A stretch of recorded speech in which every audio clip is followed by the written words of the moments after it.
Could a rising youngster and all the Dalvin Cook rumors? We'll get into that, plus some Aaron Rodgers news. It's time for Boy Green Daily, baby.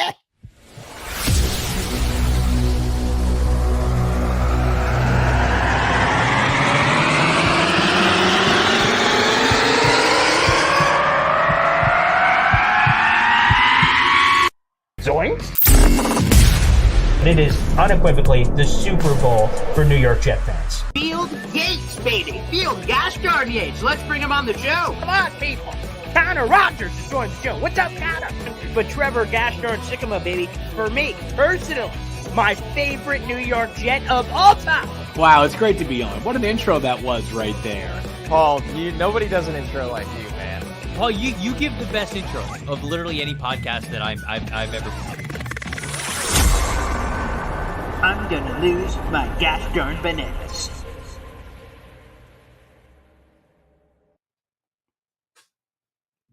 Yes, I am, voice guy. Yes, I am. Welcome to the program, Boy Green Daily, a daily New York Jets talk video show every freaking day at 7:30. Thanks, everybody, for joining us, and I see all the people that were waiting for this puppy to get started, and I'm not doing this baby alone, of course, and let's bring in my cohort for today's program. It's been a hot second. I don't even know how long, but it's been a long-ass time. Steven Zantz, Badlands, TOJ Live, which apparently is returning tonight.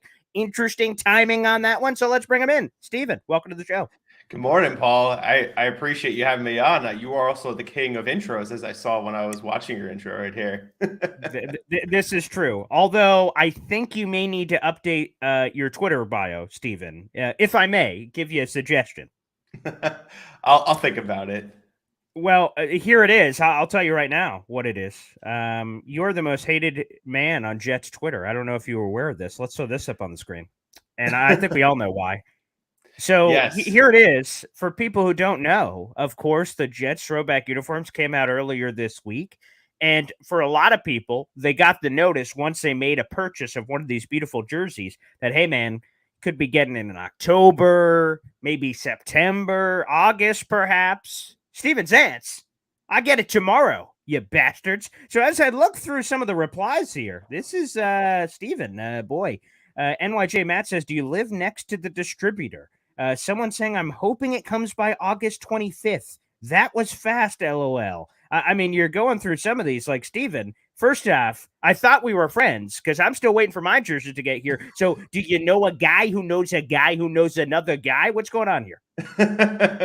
So, to be honest with you, I think the reason I got it so quickly is I have Shop Runner, which I told a couple people in the comments. It's free. It gets you 2-day shipping. I don't know how it came so quickly. I ordered something actually for my girlfriend last week, and it still hasn't came yet. So who knows? I listen, I don't live next to the distributor. I don't know a guy. I don't work for NFL Shop. I've been asked everything, but no, I think just having Shop Runner was the trick. Okay, well, there you go. I've never heard of that before, but apparently I'm going to have to look into it to get these jerseys here a little bit quicker. Guys, I will announce this off the top. Obviously, we set up the article that's along with this video. Again, we're streaming live on Facebook, YouTube, and Twitter. There is a accompanying article to every video to kind of catch you up on all things Jets camp plan. And we obviously write that the night before and also set up these topics for the night before. There is a quote-unquote breaking news item from Mike Florio of Pro Football Talk that the Aaron Rodgers and Jets contract restructure is complete. It hasn't been signed yet, but it's been agreed to. That's all we know, and I kind of want to wait till the full details come out because it could give us a lot of different angles of a multi-year commitment or this or this or this. Because we know nothing at this point, I didn't want to just blatantly ignore it, but, you know, it happened. And we'll get back to that at some point. So I wanted to make sure we go through that full circle. But the top topic for us here, Steven, is first off, let me address this one way or the other. Are you for or against Dalvin Cook before we get to anything else, potentially acquiring him if you're the Jets? So I definitely have gone back and forth on this. I would say 4 because to me, having depth at every position is important because football's a game with a lot of injuries, and we don't really know how quickly Breece is going to be the guy that we saw before he got injured. So I would say I'm 4, but at the same time, you can make the argument to let a guy like Izzy play because he had that nice run that I know they put on social yesterday. It was like a 50-yard, just, home run hitter. So to me, I'm okay with it either way, but I also don't think they need to overpay because you never know what kind of injury could happen this season where you have to replace somebody and use that money. Yeah, Izzy to the hissy, as the Pittsburgh Panther fans in our comments would say, which was beautiful. And really, it just highlights a point that I will be honest, and I've been honest with our viewers and listeners everywhere, because we're also a audio podcast every day, if you guys would prefer that. But enough shameless plugs there. I will just say that I've been for Dalvin Cook the entire time. Like, I just think he's such a proven player. He's an upgrade over everyone in the room. Like, man, you are putting yourself in a great position by adding him in. However, the one thing I will say that's kind of flipped me a little is none other than you saw him in the intro. Connor Rodgers, he said this now in two locations. The first one I'm aware of with Taylor Kyles, who does great work for the New England Patriots. And during his interview, talking about the Jets, he said, man, if Israel Abanikanda, Izzy, is better than we think he is, then maybe that changes things. And it just like a light bulb went off. And I'm like, well, I guess if that's true, again, because I view him, he's a day 3 pick with upside, of course, but he's a day 3 pick. He slipped there for a reason. To just put all our eggs in that basket seems a little naive. However, if he is on this rise, we see that great explosive run yesterday, then maybe my perception of the room changed a little bit, because if Izzy can hold down the fort along with the help of Michael Carter and Zonovan, maybe they, quote unquote, don't need Cook. But I don't, in any scenario, I still think Breece Hall is brought back slowly, even in the best case scenario, in my opinion. So with that being said, that's the Izzy thing, and we'll bring up the poll of the day here in just a second. But that note from Connor Rodgers has been implanted in my brain for like the last month and change, because to me, that can totally change the dynamic potentially. Yeah, I mean, listen, Connor, when it comes to the draft, he's the best that there is. He knows what he's talking about, and he's been very bullish on Izzy even before the Jets actually took him. He felt that he was like a 3rd-round pick, and he went in the 5th round. So I think, with running backs, as we've seen with this whole conversation about, like, they're replaceable, they could be found anywhere, whether it's undrafted, late in the draft.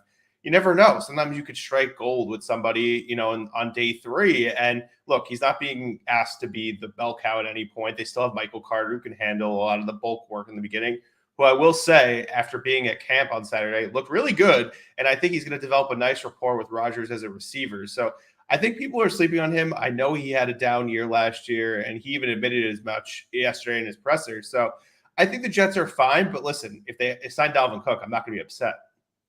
Well, careful, Steven. Michael Carter let us know yesterday. He's watching all of us, everything we say. I'm going to share that clip a little later. Michael Carter, I will just say, despite any criticism or anything, is friggin' hilarious. I love Michael Carter. He is funny as hell. But speaking of these running backs, let's throw up the poll. And wow. I'll be honest, Steven. I don't know how many of these shows you've paid attention to in the past, but like sometimes I've just gotten the poll wrong. Like I'll be like, is Boy Green handsome? Yes or no? And then of course everyone says yes. I'm like, man, I want a compelling poll. I want people to kind of go back and forth. Well, today it's as compelling as a poll as we've ever had on Boy Green Daily on Twitter or X, Y, Q, whatever the hell this thing is called. Either way, here we go. Here's the poll. It is basically 50-50 for those who are watching live on the screen. And again, this has another 14 hours left to vote on. But 50 and a half. So the question is this: does the potential emergence of Jets rookie Israel Abanikanda quell the NYJ-Dalvin Cook rumors? Yes, stick with our guys. Stay with the guys in house, Michael Carter, Zonovan, all those guys. Or nah, we still need Cook. 50.5% to 49.5%. The people are literally split right down the middle, which is, again, great for the show, great for business, very compelling, but that is interesting. So we'll see what happens there. Hopefully, we'll have some news to share on that subject, but TBD on that. Let's get to a couple other things here with you, Steven. Did you get to watch the Denzel Mims Detroit Lions presser? Did that cross your feed, Steven Zantz? So I didn't watch it, but I did see some of the quotes. I think you were actually the source for me to see what he said. Okay. It just sounded like he was a little bitter because he wasn't getting playing time, and he felt like, it wasn't the right fit for him, which, listen, you expect a guy who, never scored an NFL touchdown, was on a team for 3 years and didn't really accomplish much, to blame the team of his lack of production. But it shouldn't bother anybody. Listen, I don't blame him. He has a fresh start, and good luck to him. Hopefully he does something. Yeah, so I did watch the full presser. It came across by accident, because I'm not normally looking through DetroitLions.com, especially when they don't play them at all. But somehow, it just came across. They finally spoke to the media for the first time. I'm like, let's just see what he said. I'm just kind of interested, you know. I had no idea what he was going to say. And then I'm like, listening to a few bites. I'm like, whoa, Denzel, easy, pal. Like, again, it didn't work out for anyone. And there was a lot of Denzel Mims stands. I was one of them, although I preferred some of the other receivers. They were originally at 48. Chase Claypool was on the board and Van Jefferson, who I love both. Being a Notre Dame guy and also the Jefferson wide receiver connection. So I was all for that. They trade back. Both of those guys go before you swing back around for Mims. So I wanted someone else, but still it's kind of like, well, Mims was supposed to be a first-round pick. So I had all this hype. But, yeah, he said that the vibes were better in Detroit. To me, he shrugged his shoulders on his issues going like, I don't know, ask the Jets. Like, there was a lot of kind of stuff thrown around. Long story short, he should have a great chance to make the roster from the outside looking in. I don't know the intricacies of the Lions, but seeing it from the outside with the suspensions and everything else that's happened, it looks like they need somebody. So a path to a 53-man roster somewhere in that top 5, top 6 or something, I think will happen. And then maybe they get the late round pick swap if that indeed comes to fruition. But nonetheless, we all wish Denzel Mims luck over there. But yeah, a lot of shade thrown around during that presser, but best of luck, pal. Best of luck. I also want to throw this one in here, and this is a great story. I've heard some of the nuggets of this story leading through the offseason, but we got an in-depth piece. Shout out to Zach Rosenblatt. This is part of our Jets flight itinerary. We try to give you guys the best Jets articles you may have missed over the last 24 hours or so. So it's all in the link down below. And we just link out to the story. Zach Rosenblatt's piece on Max Mitchell. What a remarkable comeback. First off, the Jets never hit anything in the mid rounds. So the fact that they hit a guy who, by virtue of crazy injury situation, was forced to start. I mean, all things considered, I thought Max played very well considering the circumstances. I totally agree. I mean, he didn't look like a rookie. He looked like a guy who'd been in the league for 5 years. And I think that he definitely has an opportunity to win the right tackle job. Kyler Hughes actually said after practice yesterday that he thinks he's the favorite to win the right tackle job, which is interesting because we all were hoping that Mekhi Becton would win that role, even though he's been adamant that he's only going to play on the left side. But listen, to me, getting a young player to be your right tackle, maybe eventually could play left tackle down the road, that's just intriguing to me. And look, this offensive line is the biggest question mark. And to me, really an X factor of really what the ceiling of the season can be. And he can establish himself. It's really exciting because we feel like that this offensive line has been a shuffling rotation of guys that really haven't panned out basically since Joe Douglas came here. And he said from the beginning that was his objective, was to fix the offensive line. And there's still plenty of questions that need some answering. Yeah, and to your point, I saw Zach's wonderful piece, and it revved my own engine, so I had to write my own angle on it. And the angle is exactly what you just said. Because the Jets don't normally hit on this, we don't normally pay attention to this sort of thing. But, he has a 4-year standard $4.3 million contract, which basically is paying him right at about $1 million this year. If you got a starting right tackle, in theory, for the next 3 years, and maybe a little less because if he gets an extension at some point, but still, like, let's see it how we see it now. 3 years of basically you're paying him $1 million or a shade over. That unlocks roster construction opportunities for the Dalvin Cook we just talked about, or for something else later, because normally you'd be paying that guy a lot more money to be a quote-unquote starting right tackle in this league. So, man, that really unlocks another level potentially here for the Jets. Can you imagine if he's the first offensive lineman the Jets have extended who they drafted since Brian Winters? To me, that's crazy. Oof. And before I couldn't even tell you who it was before that. I guess maybe like Brick or Mangold. Probably. Yeah, probably. But that's a wild stat, by the way. And just tough. So hopefully Max is. He seems like a really good kid. So we'll certainly be rooting for him. Another one that I saw here, a Bleacher Report had these top 10 bold predictions. They weren't Jets related per se. It was an NFL overall related, but the Jets made the number 2 thing on the list. And Bleacher Report boldly predicted that Jets will have the number 1 defense in the NFL in 2023. What's your reaction to that, Steven?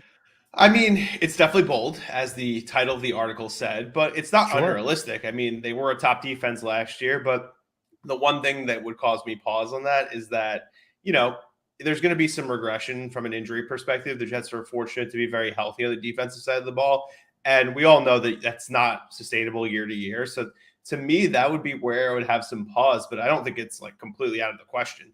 I would say if they're, between 3 and 7, Jet fans should be happy. But 1, I mean, that's like 2009, 2010 vibes right there, because they were the number 1 defense for 2 consecutive years.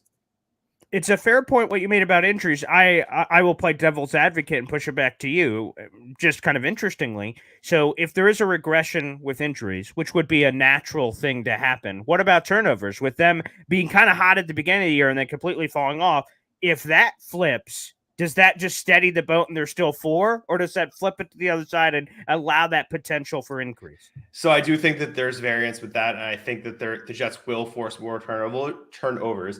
And one thing that Joe and Connor have said on Badlands is that with having Aaron Rodgers as the quarterback and putting the pressure on other teams to score points because they didn't feel threatened by our offense at all last year, they're going to be throwing more and taking more chances, which is going to allow the corners and safeties to get more opportunities to get interceptions. So I do think that that's going to flip as well in a positive direction. So listen, it all evens out in one case or another, Yeah, you mentioned Aaron Rodgers. We talked about it at the beginning. Again, guys, for those who are watching this live, again, this is live every morning at 7:30. We only have a few more minutes left in the show. But the breaking news from late last night to early this morning is that the Jets and Aaron Rodgers have agreed to a restructure, but we know none of the details whatsoever, and it has not been signed yet. So when those details come, that'll probably be, I imagine, the topic for tomorrow's show. But with us being in the stage of unknown, what is your prediction with some nugget? Do you believe it ensures he's going to be here for multiple years? Is he going to take a pay cut, which some people have suggested, to help out the team so he won't take the full amount he was owed?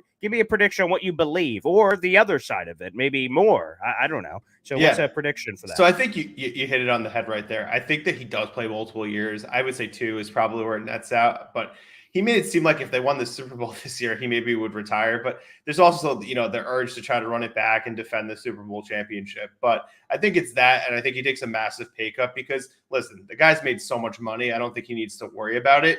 I mean, he's probably looking at Justin Herbert's contract and be like, oh, I deserve that kind of money. But, at the end of the day, he knows that this is his last chance to win another Super Bowl. And I think he wants to put the Jets in the best position possible to give him the pieces to do so. Yeah, so we'll see. I don't know. Again, probably Brad Spielberger or OTC or Jason, right? Absolutely. One of those guys is probably better suited to answer. So I don't know what it looks like, but I believe there may be some indicators that it's multi-year with how maybe when the roster bonus is due in 2024 and things of that nature, and hints he would want that, so that means he would have to commit to this. So we will keep an eye out for it. But again, I signed up for Aaron Rodgers back in November when I was, asking the Lord for it, and apparently, ask it, he shall receive is what's happening there apparently. But I was cool 1 year back then. I'm like, hey man, give us 1 year. We've had 12 years of nothing. You give me 1 year, I'm not going to be greedy. Okay, great. Now the fact that we're very likely, it seems by all accounts, getting multiple is absolutely spectacular. Before we get you out of here, Steven, final thing here, and everybody, for those who don't know, I scream about it literally every day on the show, so you must know by now. But if you don't, we're doing a free Jet schedule prediction contest. We're doing it on the show. We're doing it for the next month and change here. So, folks, you want to enter. All the details to enter are down in the link below. And here's what I can tell you. I know there are 71, now with Steven Sands joining in, Jet fans that have joined. There are currently 84 people in this chat. The math doesn't add up. That means somebody who's watching this live right now, not even after the fact, but live right now, has not entered the contest. You can win a free Jets jersey of your choice. And maybe I could talk to Steven's people and he could get it to you by yesterday. So we'll work on those shipping details. But the point is, if you want one of those jerseys and you don't want to pay for it,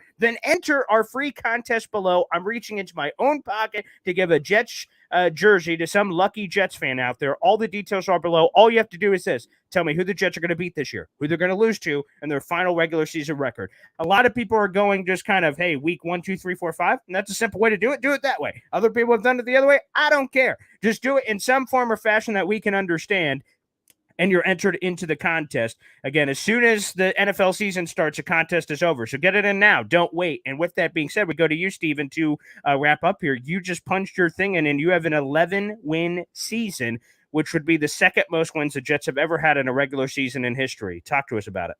Yeah, I mean, listen, I think, we saw that this team could win 7 games without a quarterback. They've added Aaron Rodgers. They obviously have added some other pieces like Alan Lazard, Mecole Hardman. You're getting Breece Hall back for hopefully the entire season. So I think that they are going to improve year over year, which would seem kind of obvious.